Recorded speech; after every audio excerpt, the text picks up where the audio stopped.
Mega Tirolesa, Free Fall e muito, muito mais. WhatsApp 17981501366. Rio das Pedras Aquapark. A sua família merece essa diversão.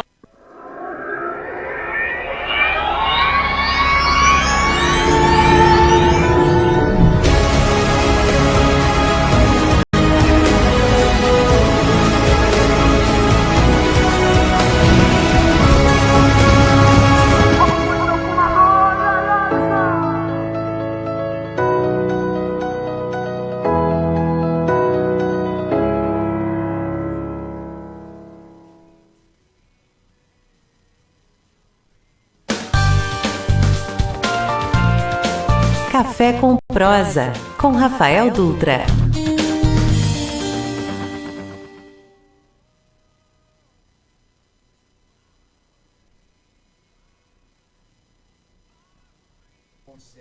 FM. Eu sou o Rafael Dutra e sigo com você até às 18 horas, ou melhor dizendo, às 6 horas da tarde, como o Igor carinhosamente gosta de mencionar para os nossos ouvintes.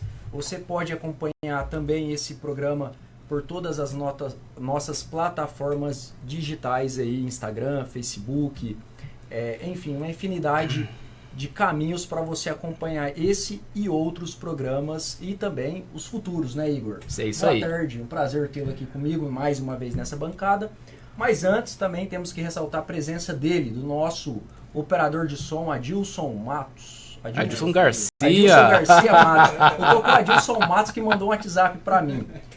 Adilson Garcia, tudo bem? Tudo jóia, graças Mais uma edição desse programa. Obrigado por estar aqui conosco nessa bancada mais uma vez. É um prazer muito grande. Igor. É isso aí, muito boa tarde a todos vocês que nos ouvem. E hoje nós recebemos dois convidados bastante especiais. Eles são responsáveis pela segurança pública da nossa cidade e também da segurança da nossa região. Um deles é o delegado seccional da região de Barretos, Antônio Mestre Júnior. Boa tarde. Quem é você, mestre? Boa tarde.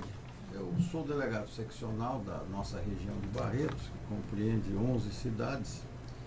E nós somos responsáveis pelo exercício da polícia judiciária, né? Aquela que faz os inquéritos, que faz os boletins, que faz os termos circunstanciados e também as investigações dos casos de autoria desconhecida.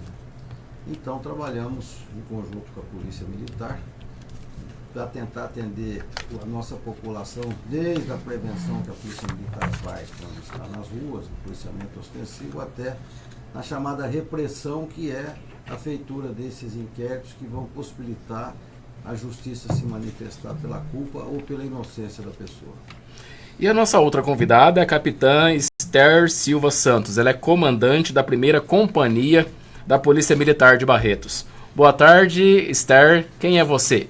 Boa tarde. Agradeço o convite. Obrigada pela oportunidade. Um excelente momento aí para a gente falar de segurança pública e dar uma esclarecida grande na população, que sempre isso faz parte. Então, obrigada pelo convite. Capitão Esther é comandante do policiamento da Polícia Militar, que atua no preventivo, ostensivo e repressivo nas ruas de Barretos.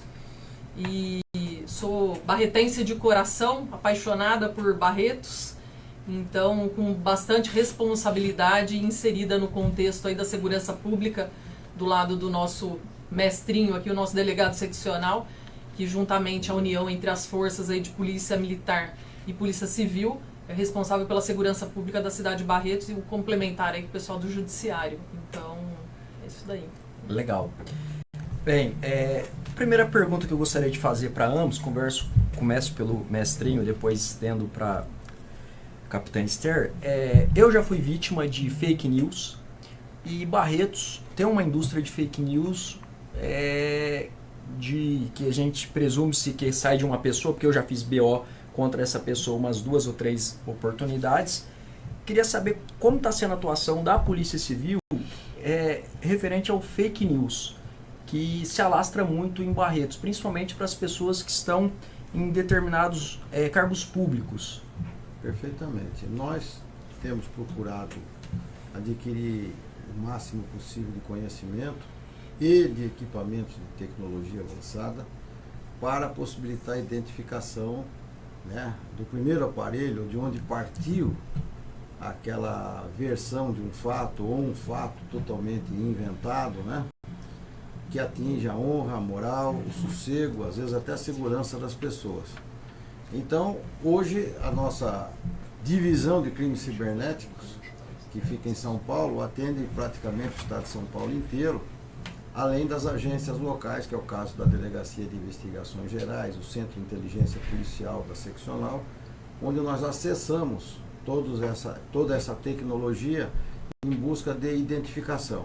Infelizmente, os meios eletrônicos têm possibilitado o surgimento de uma nova onda, de uma nova modalidade criminosa, ou melhor dizendo, os indivíduos que sabem manusear os programas, que sabem acessar os programas, muitas vezes auxiliados por funcionários de banco, de cartões de crédito, de centros comerciais, de associações comerciais, consegue telefone, cadastro, e ali começa a montar esse emaranhado de contatos, onde o dinheiro transferido imediatamente através de Pix, né, já é repassado para várias contas imediatamente, o rastreio fica difícil, né? E também a repercussão de uma notícia, de uma palavra na internet hoje, é como a gente aprendeu lá antigamente, que os crimes contra a honra de uma pessoa, como a injúria, calúnia, difamação, era equiparável a você jogar um saco de penas de aves ao vento, e depois recolher pena por pena fica difícil. Então a reputação fica manchada, e muitas vezes o conceito não só religioso, familiar, social, político da vítima fica altamente prejudicada, né, pelo tamanho da repercussão, o alcance que as mídias propiciam para que essas palavras cheguem, né, até o fim do mundo, como a gente diz. Mas nós nos capacitamos nesse sentido, pedimos nessa oportunidade que as vítimas não deixem de fazer o registro. O registro é o ponto inicial da investigação. No registro, fazer a gentileza de mencionar qual aparelho que chamou o aparelho da vítima, qual a identificação possível do equipamento de informática que chegou até o conhecimento dele, como foi feita a abordagem, porque muitas vezes, comparando os casos entre si, nós conseguimos identificar várias vítimas de um mesmo criminoso. Para terminar o raciocínio, Rafael, hoje o indivíduo consegue ficar com vários chips de telefone à sua mão ali, e de um quartinho, de um fundo de quintal, ele consegue falar com o Brasil inteiro, praticamente, né?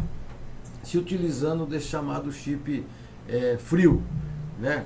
Por que ele é frio? Porque os dados para a compra do chip, o cadastro do chip são falsos, né? A conta bancária, a maquininha que pode receber pagamento por Pix, por cartão, mesma coisa, ela foi habilitada num nome fictício. Tudo isso dificulta a investigação. Nós não temos outro caminho a não ser esse: registro da ocorrência, maior número possível de informações, principalmente o telefone utilizado para falar com o telefone da vítima, ou a maquininha, ou coisa assim, que isso faz a gente ganhar muito tempo na persecução desses criminosos.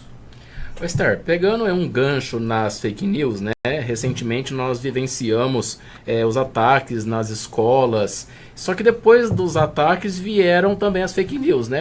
Vai acontecer um ataque na escola tal, né? E assim por diante. Como que a polícia militar tem lidado com as fake news?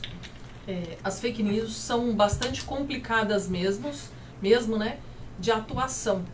Então, fazendo um complemento do que o Dr. Mestre disse, é bastante importante quando a pessoa ou o criminoso, ela sente que ela vai ser descoberta e que ela vai ser penalizada. Então é importante a gente falar isso, porque muitas vezes as pessoas acham que estão se omitindo por trás dos aparelhos, por trás de qualquer mecanismo que seja utilizado, porém é sabido, ou às vezes a pessoa não sabe, que aquilo muitas vezes tem vários mecanismos de se rastrear.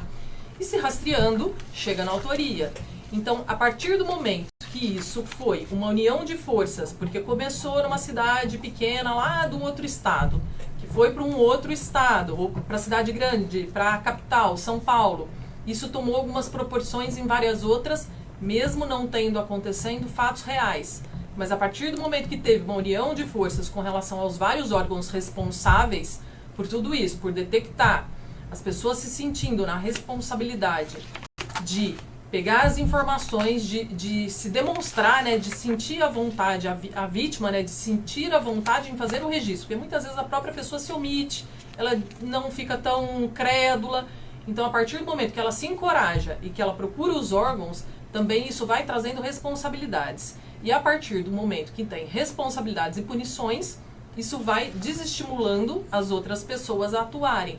Então é bastante importante saber disso, porque muitas vezes a aparência de impunidade acaba dando mais encorajamento para aquela pessoa se arvorar dessa omissão, dessa atitude covarde, né, com relação às pessoas. Então foi bastante eficaz nisso. No começo que a Polícia Militar atuou, no começo das ações com as escolas, porque logo de início essas ações foram abafadas e tomadas providências. Com isso, foi administrado de uma maneira mais rápida, mais eficaz, e isso tomou pouco tempo de proporção, dando conta aí da gente voltar à nossa normalidade do preventivo. Há um estudo, desde o ano passado, da possibilidade da transferência tanto do batalhão que está sediado em Ribeirão Preto para São José do Rio Preto. E também da Polícia Civil, que está ali em Ribeirão Preto, passar para São José do Rio Preto. Vocês dois, como dois líderes dessas entidades aqui localmente falando, qual que é a opinião técnica de vocês a respeito? É viável? Não é viável? Vale a pena? Não vale a pena? Ainda tem esse estudo? Parou? Como é que está? Para mim, vamos lá. Os assuntos gerenciais são tratados em nível estadual. Então, o nosso governador, o nosso comandante-geral da Polícia Militar, que cuida da Polícia Militar no estado inteiro, ela tem as regionais, e daí a gente está falando de uma regional em Ribeirão Preto, CPI 3, que é no qual nós do 33º Batalhão estamos inseridos atualmente, e possuímos 19 municípios. Então, do 33º Batalhão de Polícia Militar do Interior, são 19 municípios. Que as cidades mais importantes, Barretos, Olímpia, Bebedouro e Guaíra, são as cidades maiores desses 19 municípios. Então, tem um estudo a respeito disso, em nível de estado, de comando geral, para fazer essa análise se é salutar ou não fazer a transferência da região de Ribeirão para a região de Rio Preto. Então, isso, ao meu ver, em nível de batalhão e no caso de companhia, tudo tem prós e contras. Mas, no geral, nada mudaria em termos de organização. Seria só a nossa referência à regional. Então, o que mudaria é só a nossa referência para deixar de ser Ribeirão e passar a ser Rio Preto. Então, o estudo, é para isso que tem o estudo, né, para fazer todas essas análises de pontos positivos e negativos. Mas na prática mesmo, que eu falo que daí é a oportunidade da gente trazer esse assunto para a população também e trazer uma tranquilidade que não é perda nenhuma com relação a poder, aquela história de Barreto sempre perde tudo, ou tal, vai perder Polícia Militar também. Não, em termos disso nada muda, é só a referência nossa que a gente passa a ter com relação à regional, mantendo a mesma estrutura, mantendo o mesmo efetivo, mantendo a mesma organização. Referendando as palavras da capitã Esther, quanto à Polícia Civil, a gente reitera o que ela disse. A execução policial, ou seja, os órgãos que estão criados, mantidos aqui na região para atender a população local, serão mantidos. Se houvesse uma mudança, seria a nível de administração de chefia. Não é? Talvez haja essa possibilidade em termos de redução do número de comandos, número de departamentos, redução de custo.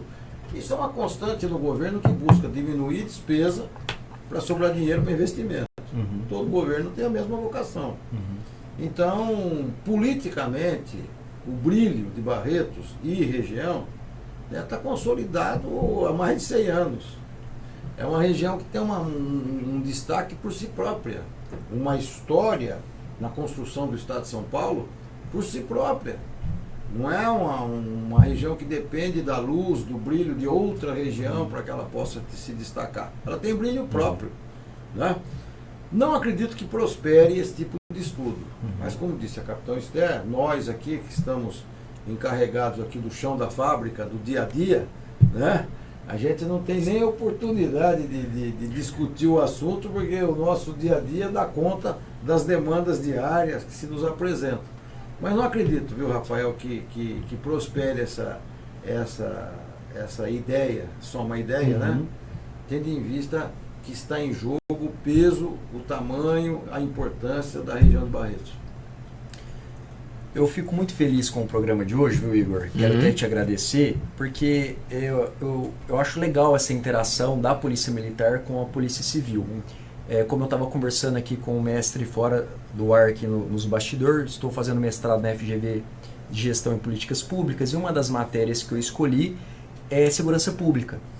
Então, eu estou vendo uma segurança que eu desconhecia. Venho de formação como advogado, atuo no meio político, e aí estou me encontrando com outras vertentes que até então eu não tinha aprendido no banco acadêmico e nem na realidade. Então, e a gente se depara que no Brasil tem 200, não sei se é 282 ou 292 tipos de polícia, né? Que tem a Polícia Rodoviária, a Polícia Rodoviária Federal, a Polícia Penal, Polícia Civil. Penal, e vai. Né? Então, assim, aí quando você separa Ministério Público, Judiciário, Polícia Militar, Polícia Civil, é uma cadeia, o elo da cadeia da segurança pública no Brasil, ela é muito grande.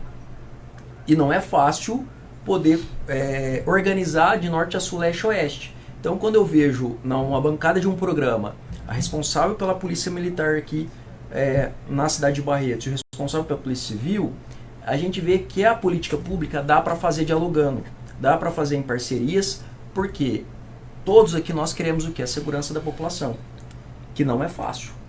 Que também tem outros entreveres aí que sobra. E sobra muito mais a Polícia Militar.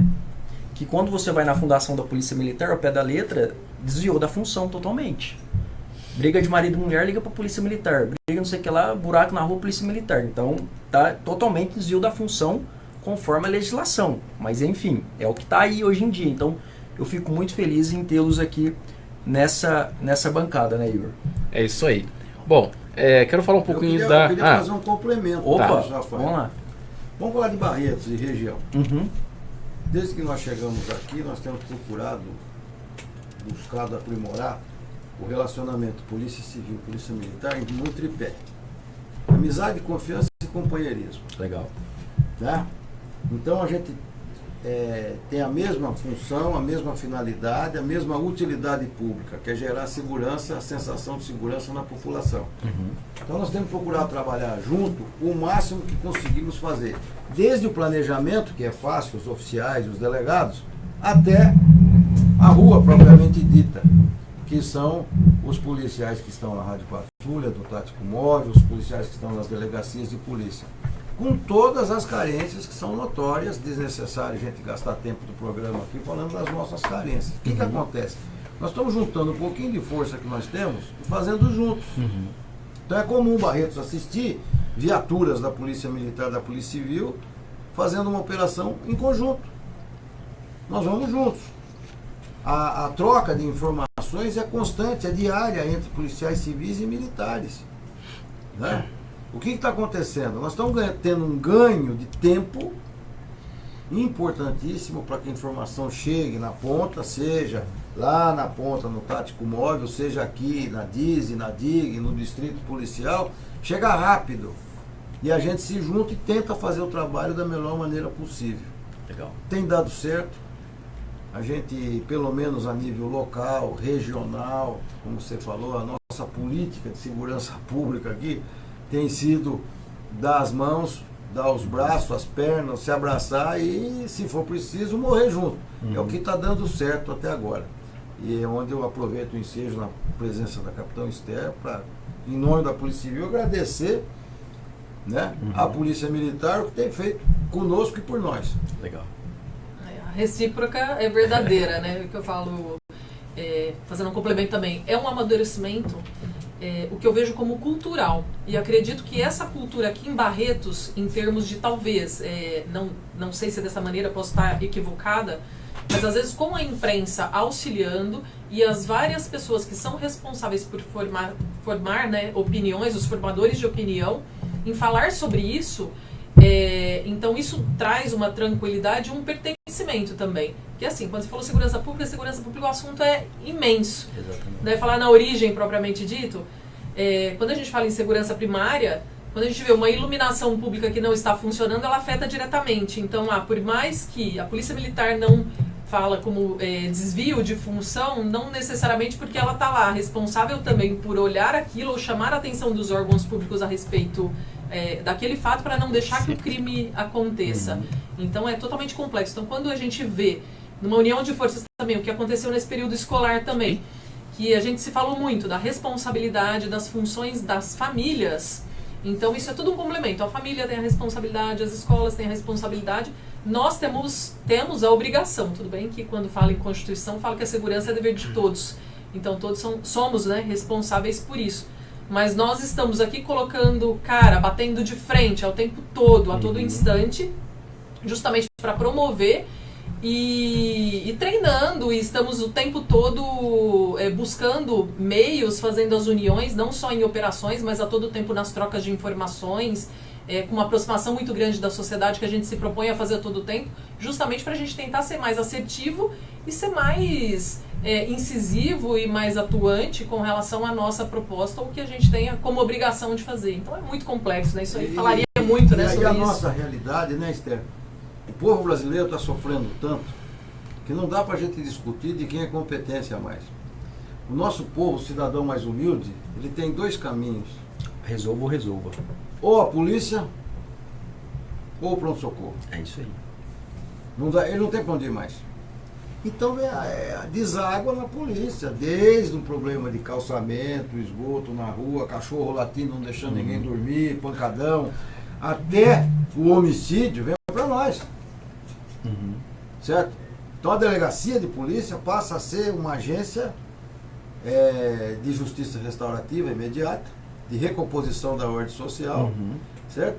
E a polícia militar é fundamental para neutralizar o problema na rua, tirar o estresse gerado pelo impacto negativo daquela situação, né? Traz para dentro da delegacia, onde nós abraçamos a ocorrência, o pronto-socorro, tá certo? Aí nós vamos tratar do doente. Serenamos os ânimos na rua, que o povo quer a restauração da paz e da tranquilidade, não é isso? E nós aqui vamos tentar processar dentro das possibilidades jurídicas, e que na maioria dos casos não são infrações penais. Nós atendemos infrações sociais, nós entendemos demandas de toda a ordem. O que é da polícia mesmo para fazer, 20%, que é o caso de polícia. O resto é assistência social. Agora, nós fazemos isso com amor e com gosto, porque o nosso povo só tem a nós, filho. Não tem para onde correr. E tem uma coisa, né? Policial é policial 24 horas. 24 horas por dia, tá no sangue. É de segunda a segunda, 24 horas. O Adilson aqui que está operando a máquina, daqui a pouco bateu o horário dele, só a Abdala dispensou ele vai pôr o pezinho para cima e ficar descansando. Né, Adilson? É verdade. O policial não tem isso. É 24 horas. Preocupado e tentando auxiliar e ajudar a nossa sociedade. Igor. Vocês estão falando aí numa questão de polícia social, né? Vamos dizer assim. Como que vocês avaliam as mudanças dos laços familiares, né? E as relações com a violência doméstica? Como que as polícias atuam na prevenção da violência doméstica? Ninguém melhor do que a Capitão Esther para iniciar a resposta. Vamos lá, são iniciativas interessantes que é isso, vai se amoldando exatamente ao que a sociedade vem se alterando e vem evoluindo. Então, em nível de pandemia também foi o assunto muito tratado sobre isso, a violência doméstica, onde as pessoas ficaram mais tempo juntas e daí os conflitos aumentaram e as ocorrências mais desastrosas ou com maiores danos acabaram acontecendo. Então é uma excelente oportunidade também para a gente falar que a gente tem atuando na cidade de Barretos a Patrulha Maria da Penha. Então é uma patrulha que tem policiais militares nessa viatura, em que elas fazem a visita para as vítimas. Vamos lá, vamos começar uma sequência, né? Que eu falo, a mulher que foi agredida, ela estando no momento de agressão, normalmente ela liga 190 e demanda a viatura para poder atuar e socorrê-la, né, naquele momento, não deixando que algo pior aconteça. Às vezes uma agressão, às vezes até um homicídio, evoluindo para o homicídio. A Polícia Militar intervém, muitas vezes faz o registro do boletim de ocorrência, ou às vezes faz a atuação de flagrante daquele autor, que normalmente é o esposo, o companheiro, ou acaba orientando. Não, só uma orientação, não teve vias de fato, não teve agressão, acaba orientando, porque daí procura a delegacia da mulher especializada para atuar naquele caso. Na sequência disso, existe a possibilidade da própria delegada da DDM se fazer a medida protetiva, encaminha tudo isso para o judiciário, tem a medida protetiva em mãos, aquela mulher está abarcada, né, está assegurada com aquela medida protetiva, que daí tem aqueles requisitos do juiz que impõe as regras e que aquele agressor ele é obrigado a obedecer para a penalização dele é ir preso se ele não obedecer. E daí sim é onde a gente tem a atuação da Patrulha Maria da Penha, que daí existe um convênio entre o Tribunal de Justiça e a Polícia Militar, que é um aplicativo de celular, que ele não é no estado inteiro, ele está bastante intenso, porque ele foi iniciado aqui em Sertãozinho, então é da nossa regional, então a gente, nós aqui em Barretos também, usamos com bastante força esse aplicativo, que a gente acha que é uma ferramenta extremamente útil para vários pontos, né? E nesse caso aí também a gente tem o do Vida, onde o judiciário insere as medidas protetivas e tem como a Polícia Militar verificar onde estão aquelas mulheres que possuem medida protetiva. Então, tendo aquela medida, a viatura vai até aquela vítima, aquela mulher que está com a medida protetiva, na maioria das vezes mulher, e verifica se aquelas condições estão sendo obedecidas. E aí, o teu esposo está obedecendo, está tudo certo? Não, a gente até voltou, está morando junto de novo, ou não está obedecendo, então põe algumas regras e algumas orientações para aquela vítima. Então é uma maneira de se assegurar e de ter uma preocupação maior com aquela vítima. Porque muitas vezes, se ela está lá com aquela medida protetiva e não tem essa ação, muitas vezes de novo incorre naquela situação do cara, do agressor, ele considerar que ele não vai ser punido. E daí fica mais fácil ele reincidir, né, ele agredir aquela mulher de novo. Então isso é uma ferramenta bastante útil que tem na Polícia Militar e que a gente utiliza junto com o Judiciário para ter uma proteção maior com relação àquelas mulheres. É lógico que é uma demanda que daí quando a gente fala da demanda que a gente tem do monte de coisa, a gente ainda consegue entre os trancos e barrancos, um monte de atribuições, ter essa preocupação porque a gente julga que aquilo é muito importante e que é necessário. Então é uma ferramenta bastante útil. Então, de uma média mais ou menos de 320, 350 ocorrências que a gente teve de violência doméstica no ano de 2021, a gente aumentou isso para 530, 500 e pouco no ano de 2022. Então isso está num aumento e até a própria divulgação e o endurecimento das leis acabam tendo de novo uma credibilidade e assim as mulheres, com a orientação toda que a gente também falando sobre isso, acaba tendo uma procura maior e elas se socorrendo às polícias, né, para ter a garantia da integridade delas. Da nossa parte, né, restam os inquéritos policiais decorrentes da violência doméstica. Na cidade de Barretos nós temos uma média anual de 800 a 900 casos que merecem ser transformados em inquérito. A maioria resolvida através de reuniões, de atendimento multidisciplinar com a família. Nós temos uma ajuda grande dos conselhos de amparo do trabalho social da prefeitura que nos ajudam. Agora eu queria deixar no ar, viu, para vocês, aí quem sabe vir até um tema de programa, qual é o zoom, qual é a amplitude que nós vamos dar, o que nós chamamos de violência doméstica. Porque quando chega ao ponto do homem agredir a mulher, vamos chamá-los de pai e mãe dentro de casa, o que aconteceu antes e o que vai acontecer depois aos demais membros que possivelmente originou a agressão. Eu costumo falar que a miséria é a mãe de todos os males. Onde falta pão, todo mundo briga com razão. E é o que acontece, infelizmente, na maioria dos lares. Então nós temos as crianças ao desamparo e os idosos ao desamparo, que são vítimas dessa violência familiar. O máximo que nós estamos conseguindo fazer, como disse a capitã Esther, é fiscalizar uma medida protetiva que nós demos causa, levamos ao conhecimento da justiça, que aquele caso específico precisa ter uma medida protetiva, garantir um espaço físico mínimo de distância entre a vítima e o possível agressor, para que não ocorram novas agressões. Então parte do problema está resolvido. Mas nós temos o problema das crianças. Né? Segunda-feira é o dia de maior demanda da Delegacia de Defesa da Mulher.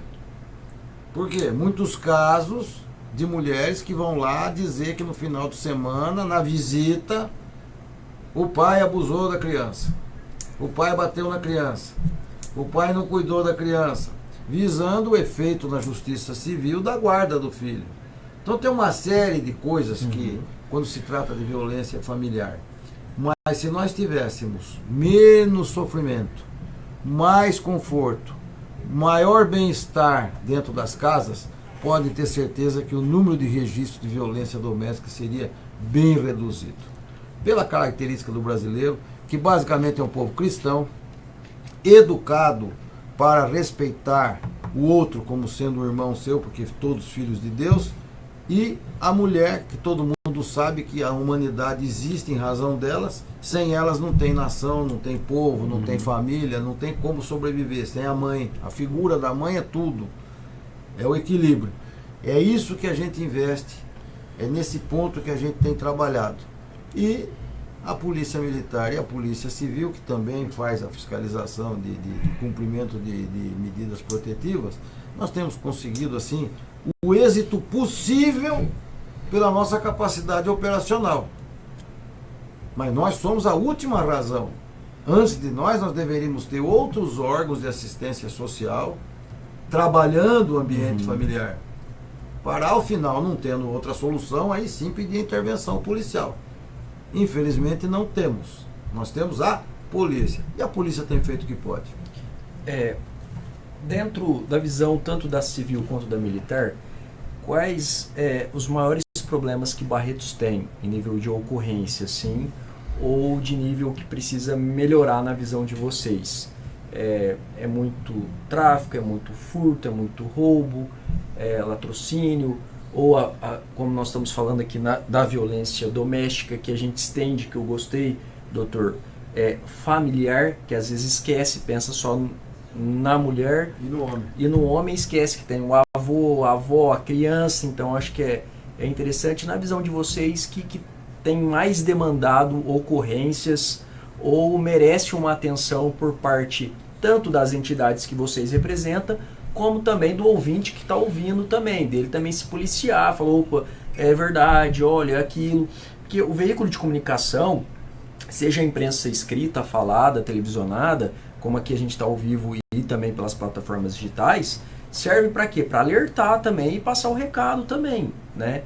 Como o senhor falou, a população brasileira, em via de regra, é uma população cristã, uma população que ajuda. Barretos é uma cidade muito acolhedora, uma cidade que todos tentam se unir quando está complicado para ajudar, mas é interessante a gente estar dia a dia comentando e falando sobre, né? Isso daí. Da violência doméstica, eu acho que precisa de um outro programa unindo o DDM, tem um órgão muito importante aqui que é o CRAN também, do município, que foi recentemente ativado. Então, assim, é bastante extenso. Nós estamos no mês, né, do maio, que é de conscientização da violência sexual e da violência, né, da criança e do adolescente. Então, é bastante intenso esse assunto também. Mas é interessante a gente falar, quando a gente fala de ocorrências, porque igual a gente comentou aqui um pouquinho antes, as ligações do 90, a demanda maior é assistencial. Eu não tenho aqui números com relação à porcentagem disso, mas é certo que a grande demanda, a maioria é por orientação de caráter social.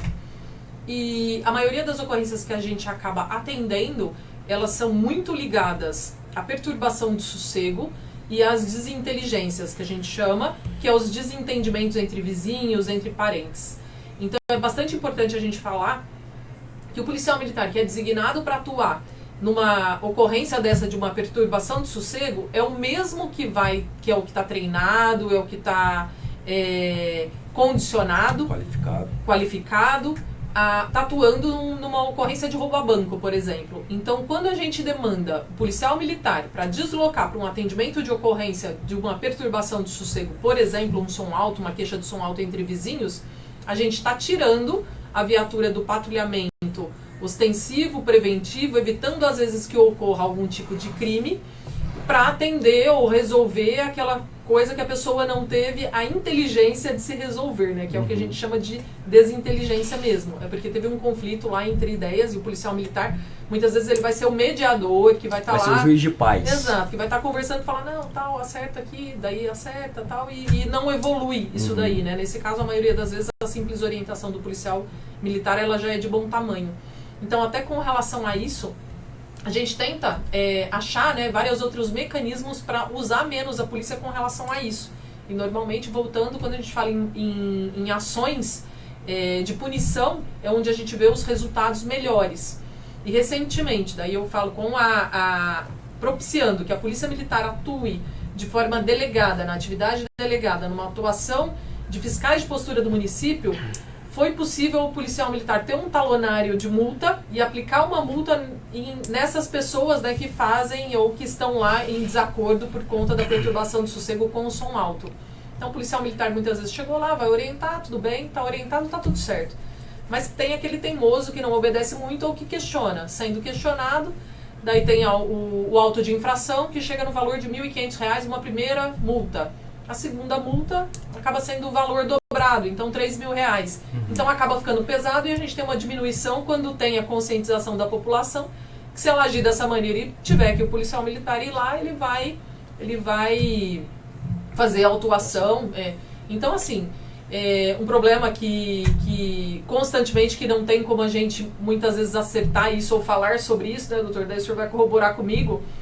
Mas a gente tem alguns casos, por exemplo, ou bastante casos com relação a ligados, né, a veículos, principalmente motocicletas, onde a gente tem golpes de seguro, onde a gente tem as pessoas que são usuárias de droga, que a gente chama de penhora, que emprestam, dão como garantia por conta de uma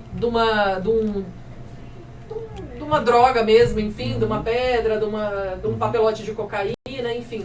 Ela deixa no ponto de tráfico, em detrimento daquela, em troca de uma porção, e depois ela questiona e fala, como assim, eu deixei lá, né? Daí vai e faz um boletim falso com relação a que foi furtado, a que foi roubado, e daí muitas vezes vai para investigação, a gente tem que muitas vezes provar aquilo, e pode ser que por vezes não prove, ou se conseguir...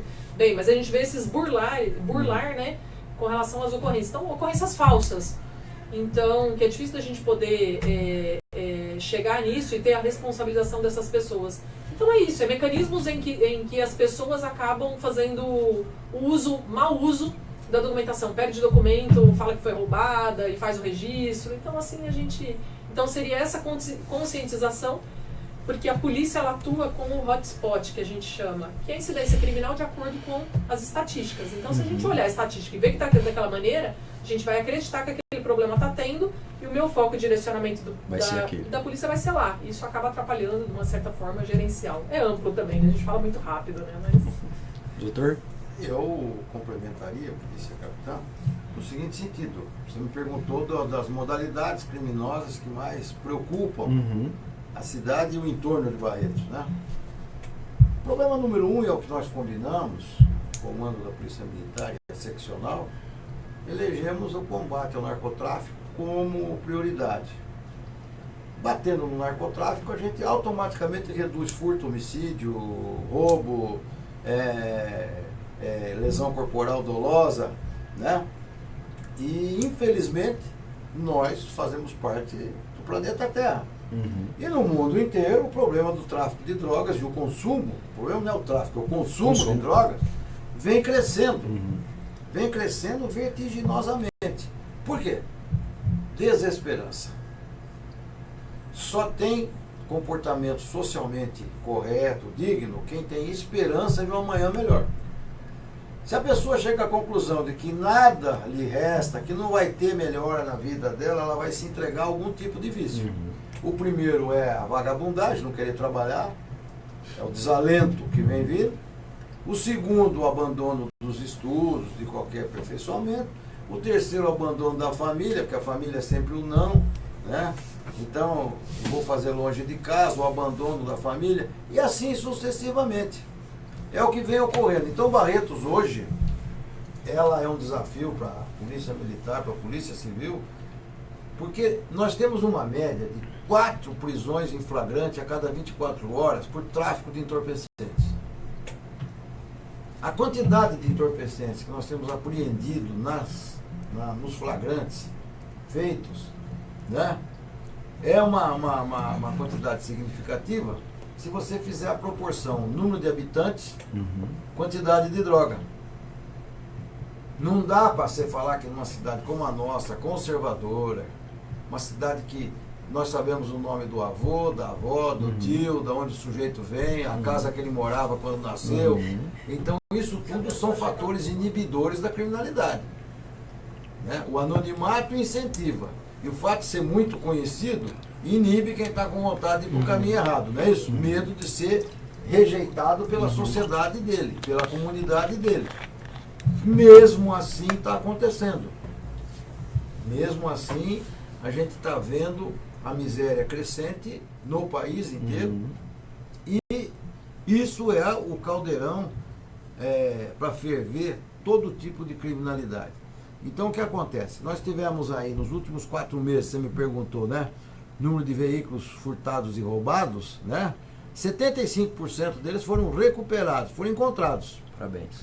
A maioria intactos, outros apenas partes dos veículos, tá certo? Como a capitã falou, muitas vezes o BO de furto e roubo é mentiroso no seu histórico, porque o sujeito deu em pagamento, penhorou na biqueira, né? E quantas vezes aquele moto, principalmente, aquele veículo deixado lá penhorado, foi usado para transporte de droga e prática de outros crimes, né? Como aconteceu outro dia aqui numa caminhonetezinha aí de uma empresa de entrega a domicílio, né? Foi usado. Então, o combate é o que vocês querem saber. O que vocês têm feito? Trabalhado 24 horas por dia, achou na rua, põe para dentro. Não aprendeu com a mamãe pelo amor, vai ter que aprender com a polícia pela dor, e a dor é ficar preso. É o que dá para fazer. Só que nós estamos tentando estancar uma hemorragia. Quem vai fazer a sutura, quem vai fazer a ligação de novo da artéria, não somos nós. É isso aí. Né? E se isso não for feito, volta a sangrar. Nós vamos ter que pegar o sujeito de novo, entendeu? Essa é, às vezes, a maior queixa dos nossos policiais. Prender na mesma semana, no mesmo mês, mais de 3, 4 vezes o mesmo indivíduo que ele prendeu. Ele já cansou de prender o cara. E não vira, e não vai. Então, não dá para esgotar num programa, vocês perdoem. A nossa comandante falou muito bem. São temas vastos.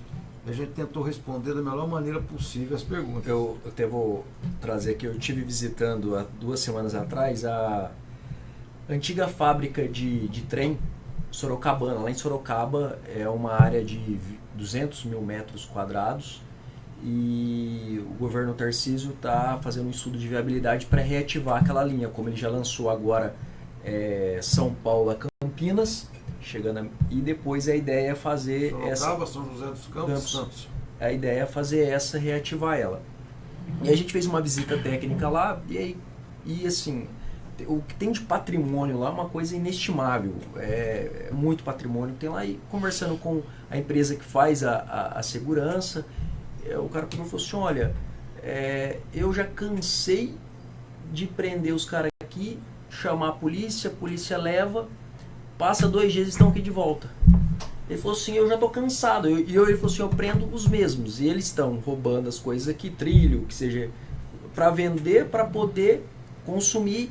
Ele falou assim, já está ficando sem graça, porque eu já conheço todo mundo que eu estou prendendo. A polícia vem aqui e já sabe o que é. Mas aí cabe ao judiciário, né? Aí já vai para o problema da legislação que nós temos. que precisa de ter uma reforma que já entra numa outra discussão Outra também. seara. Igor, Bom, eu acho que é um assunto que ainda está em alta, porque há uma discussão aí entre as prefeituras, entre os vereadores, é o ataque às escolas, né?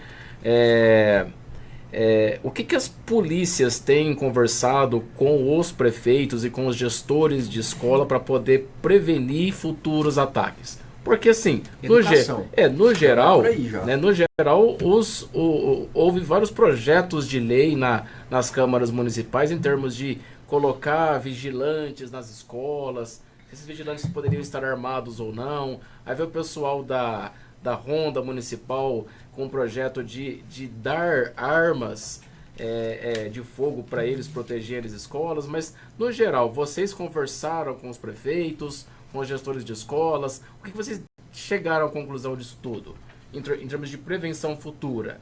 Ela precisa de meia hora e eu também. não, Tudo que eu sei que a Capitã Esther fez, vai meia hora para ela falar. eu imagino. E ela sabe o que eu fiz também. Nós temos 10 minutos para encerrar o programa. Então, 5 para cada um? Eu nem vou falar, porque aqui dá uma Quem baita começa? discussão. Dá uma baita discussão. Bom, eu vou tentar ser rápido, a senhora me permite? Claro. Nós, primeira providência, nós, pelo nosso setor de inteligência, separamos os boletins de ocorrência do último ano envolvendo problemas de violência no interior da escola. 99% são desentendimentos entre adolescentes. Tem uma quantidade, mais ou menos, doutor? Não, 100, não, pouco, 200, não, 300, bem não chega a menos, isso. bem menos, Ah. bem menos, né? Entendi. Ofensas, né? Entre os próprios alunos e desrespeito para com os professores. Uhum. Elegemos os casos de ameaça aos professores como prioridade, porque o professor é o segundo pai, é a segunda mãe. Sim. Então ele tem que ser respeitado nesse nível. A autoridade dele tem que ser preservada. Aí o que acontece? Fizemos reuniões com os diversos conselhos que atuam na cidade, conselho do adolescente, conselho do tutelar, conselho de amparo à família, fomos puxando gente para conversar, né? E procuramos isolar os casos, né, e eleger os mais urgentes. Foi o que nós fizemos, principalmente com a preocupação de que não surgisse a tal guerra entre bairros, que é o que mais nos preocupa, a chamada gangue de bairro, que é uma modalidade de delinquência que surge nos Estados Unidos na década de 1950 e que agora está querendo chegar nos grandes centros aqui do nosso Brasil, né? Eu sou desse bairro, então vou agredir aquele que é do outro bairro, sem ter nada contra a pessoa. Isso nós estamos, graças a Deus, até agora as investigações mostram que não é esse o motivo. O fato de eu pertencer a um bairro e agredir o outro porque mora no outro bairro, não. São causas pessoais, desentendimentos pessoais entre moradores de bairros diferentes, mas não em razão de residirem lá, e sim problemas de ordem pessoal, a maioria deles ciúme, disputa pela mesma namorada, ou disputa por crédito aí que não foi pago aí com relação à distribuição de droga. Então nós temos um fato específico. Na escola, propriamente dita, fomos atendidos, nos reunimos com professores, inclusive, para a gente aumentar o número de aulas e de tempo com os adolescentes, as crianças, tentando identificá-los entre si, como uma família, como irmãos, como carinho, lembrando as dificuldades que todos atravessamos na vida, né, e que isso tem que nos unir, não nos dividir, enfim, serenar os ânimos. Problema, a internet, que acaba incentivando quem quer brincar, quem quer aparecer, ganhar um minuto de notoriedade, espalhar um alerta, uma mensagem para deixar todo mundo assustado. Quando na verdade não tinha sequer a intenção de realmente fazer aquilo. Era só o apavoro, era só a preocupação, era só o susto. Todos que você foi perguntar, não, eu fiz isso para dar um susto. Não tem outra intenção. Então eu acredito que o trabalho que nós fizemos, né, eu sei do trabalho que a capitã vai falar agora que ela fez, e que nós fizemos Polícia Militar, Polícia Civil e órgãos municipais, órgãos, igrejas e etc., no sentido de minimizar essa animosidade aí. Me perdoa que eu me estendi. O que é importante, que os fatos acabam sendo favoráveis, assim, né? Tem tudo, acho que levar pro copo meio cheio, né? Concordo. Então, assim, eu falo, a Polícia Militar já estava atenta a isso. Todo ano eu faço, no começo do ano, eu faço uma reunião de alinhamento tanto com a dirigente de ensino estadual como a secretária municipal para dar uma olhada e traçar os planos aí da sequência durante o ano. Já durante esse início do ano de 2023, algumas ações já estavam estabelecidas, mas foi praticamente fazer a reunião e logo começaram os problemas aí com relação às escolas. E o importante disso é que não basta, se não for uma via de mão dupla, que seja, ela não tem sucesso. Então ela precisa da participação.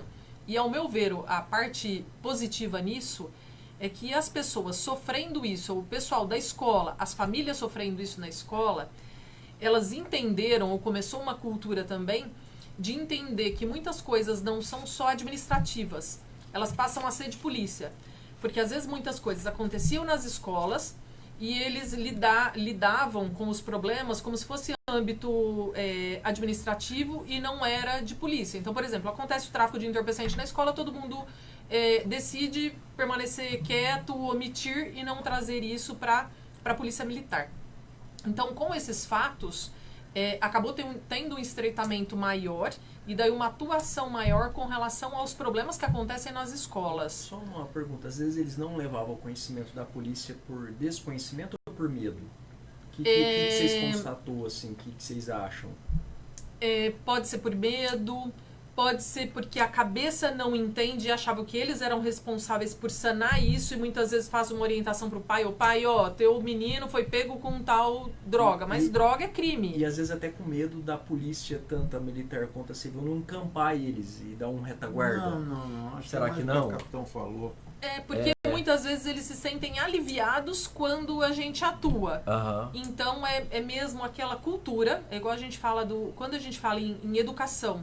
E a parte assistencial é outro problema também que dá pra gente falar, mas quando a gente fala dos mendigos, dos moradores de rua, a cabeça da pessoa assistencial ela é diferente da segurança. Então, às vezes, aquele assistencialismo ela reflete na segurança pública se ela tiver aquele assistencialismo exacerbado.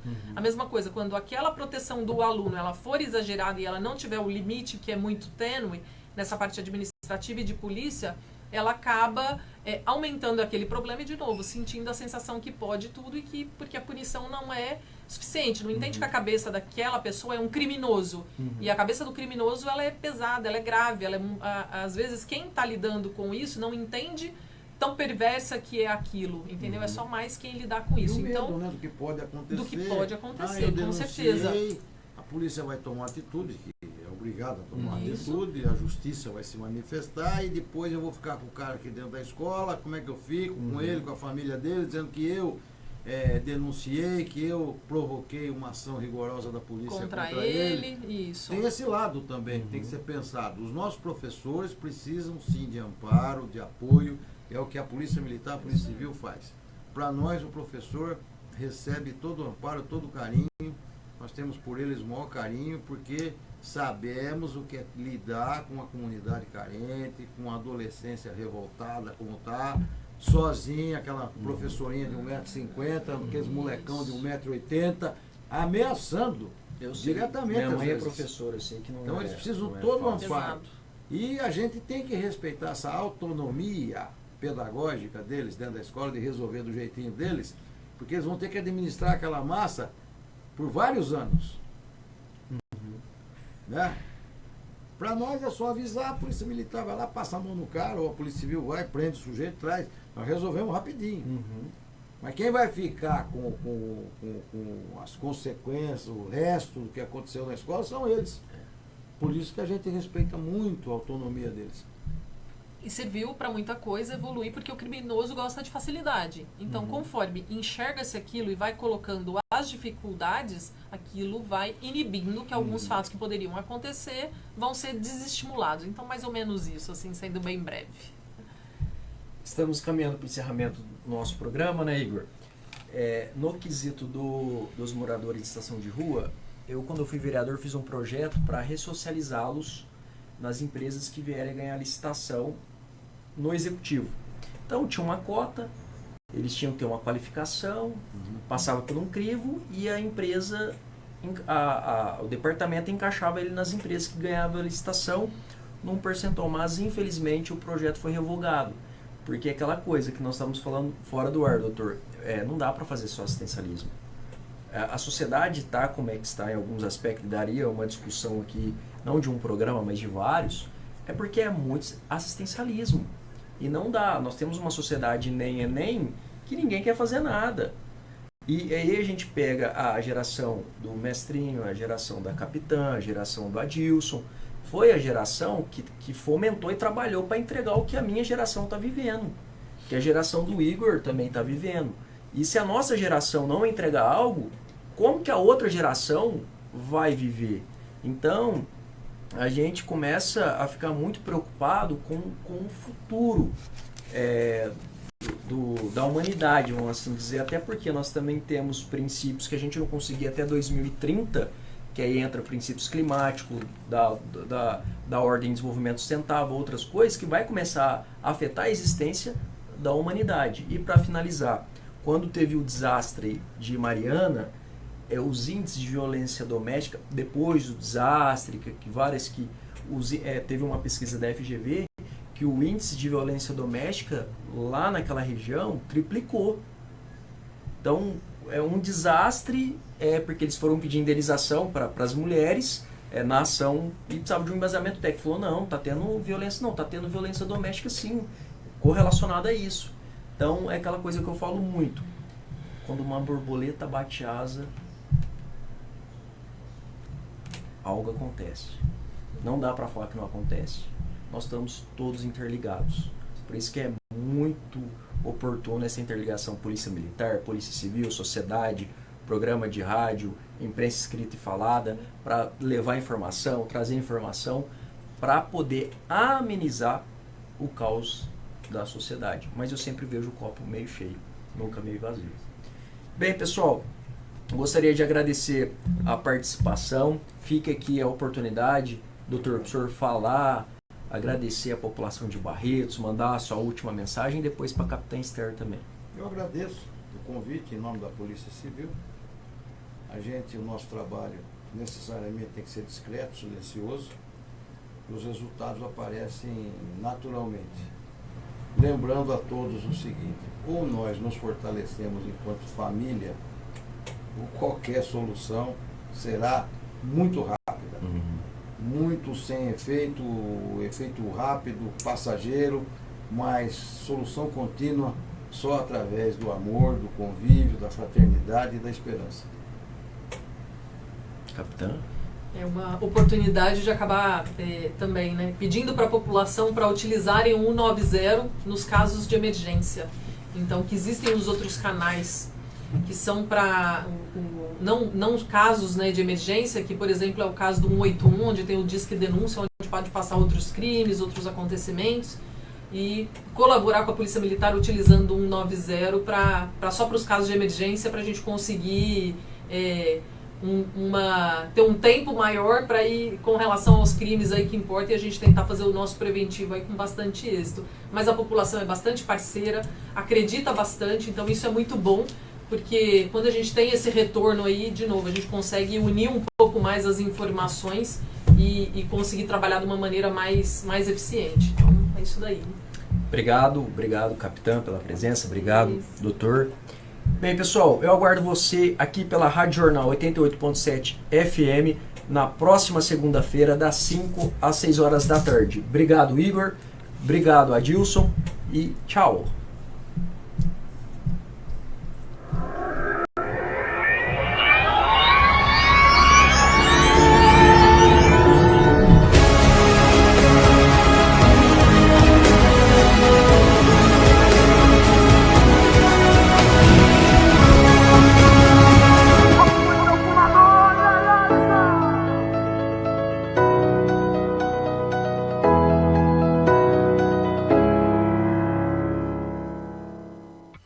Mais querido da região vai ficar ainda melhor. Conheça o novíssimo Rio das Pedras Aquapark. Futuras instalações com piscinas de ondas, rio lento, mega tirolesa, free fall e muito, muito mais. WhatsApp 17981501366. Rio das Pedras Aquapark. A sua família merece essa diversão. Inscreva-se em nosso canal e até a próxima!